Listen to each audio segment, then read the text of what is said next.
नमस्कार, मैं रघुनाथ प्रसाद आज चर्चा कर रहा हूँ महात्मा ज्योतिबा फुले साहब की। महात्मा ज्योतिबा फुले साहब ने बहुत पुस्तकें लिखी हैं। उन्होंने समाज सुधार के लिए क्या काम किए, ये पूरा देश अब भिज्ञ हो चुका है कि उन्होंने 1848 में लड़कियों के लिए पहला स्कूल खोला था अपनी पत्नी के साथ मिलकर, माता ज्योतिबा फुले के साथ। और उसके बाद उन्होंने कई स्कूल खोले, विधवाओं के लिए आश्रम बनाए। उन्होंने सत्य शोधक समाज की स्थापना की, ब्राह्मणवाद की खिलाफत करने के लिए और ब्राह्मणों के शोषण से दलित शोषित जनता को बचाने के लिए। उन्होंने जो बहुत किताबें लिखी, एक बहुत ही महत्वपूर्ण पुस्तक है गुलामगिरी, जो एक नाटक के रूपांतर के रूप में है, लेकिन उन्होंने बहुत गंभीर बातें हिंदू धर्म के विषय में इसमें बतलाई हैं। और जो हमारे दलित हैं, आदिवासी हैं, पिछड़े हैं, उनके लिए बहुत गूढ़ संदेश उन्होंने इस पुस्तक के माध्यम से दिया। मैं उनकी पुस्तक का एक जो दोहा के रूप में उन्होंने प्रस्तुत किया, उसे मैं देश की जनता के सामने रखना चाहूँगा, विशेषकर सामाजिक न्याय की जनता के समक्ष। उनका संदेश देखिए, विद्या बिन मति गई, मति बिन नीति गई, नीति बिन गति गई, गति बिन धन गया, धन बिन शूद्र पतित हुए, इतना घोर अनर्थ सिर्फ अविद्या के कारण ही हुआ। मतलब कि इसमें उन्होंने एक संदेश दे दिया कि शिक्षा यदि आपके पास नहीं है तो आपका जीवन निरर्थक है और आप जीवन में कुछ नहीं कर सकते, वस्तुतः समाज के लिए कुछ नहीं कर सकते। इस पुस्तक का जो संपादकीय है, उसका सिर्फ एक अंतिम पारा बहुत ही महत्वपूर्ण है। मैं उसको आप सबके सामने लाना चाहूँगा। उन्होंने कहा कि इस देश में अंग्रेज सरकार आने के कारण शूद्र और अतिशूद्र समाज की जिंदगी में एक नई रोशनी आई। ब्राह्मणों की शारीरिक गुलामी से मुक्त हुए, यह कहने में कोई भी संकोच नहीं है। यह सत्य है, लेकिन हमें दुख होता है कि अभी भी इस दयालु सरकार के शूद्र अतिशूद्रों को शिक्षित करने की दिशा में कोई ध्यान नहीं दिया।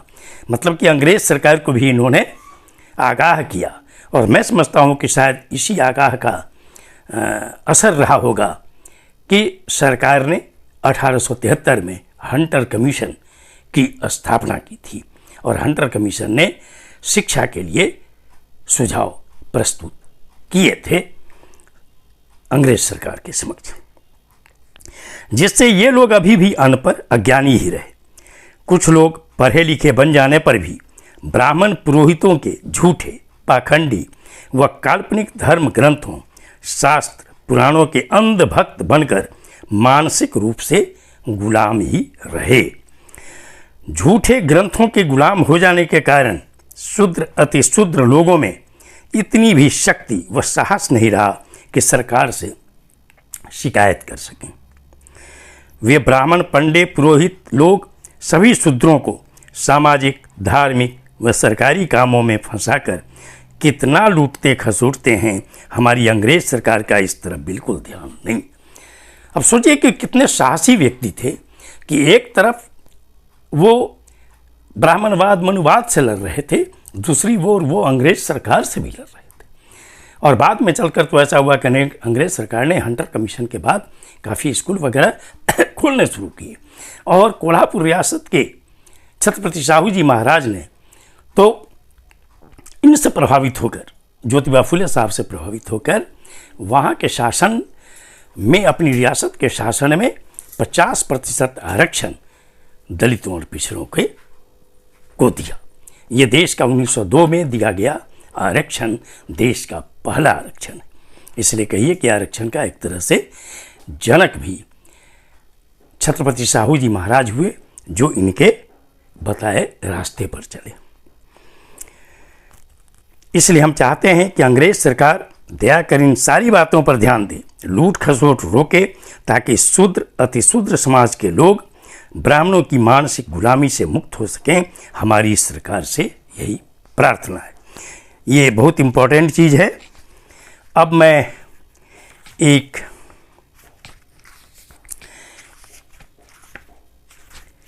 अगला बिंदु, जो एक बहुत ही महत्वपूर्ण बिंदु है, वो मैं उठाना चाहूँगा।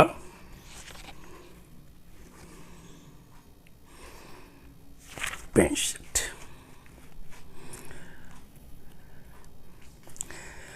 ब्राह्मणों के जिस प्रमुख धर्म ग्रंथों के आधार पर हम शूद्र अछूत लोग ब्राह्मण के गुलाम हैं, और उनके अन्य ग्रंथों शास्त्रों में हमारी गुलामी के पक्ष में लेख लिखे हुए मिलते हैं, उन सभी ग्रंथों धर्म शास्त्रों का और उसका जिन जिन धर्म शास्त्रों से संबंध होगा, उन सभी धर्म ग्रंथों का हम त्याग करते हैं।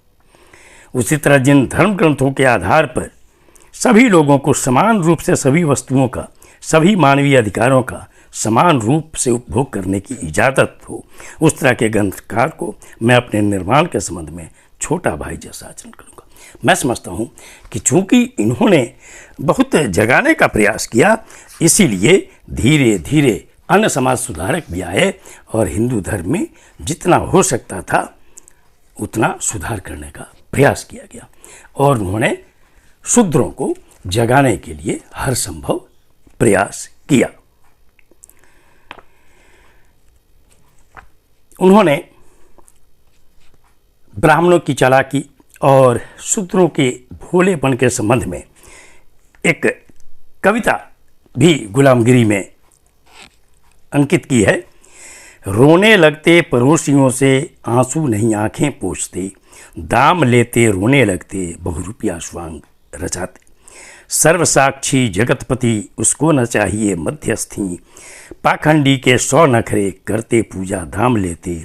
अनारियों को बातों में बहकाते, पापी जब का स्वांग रचाते।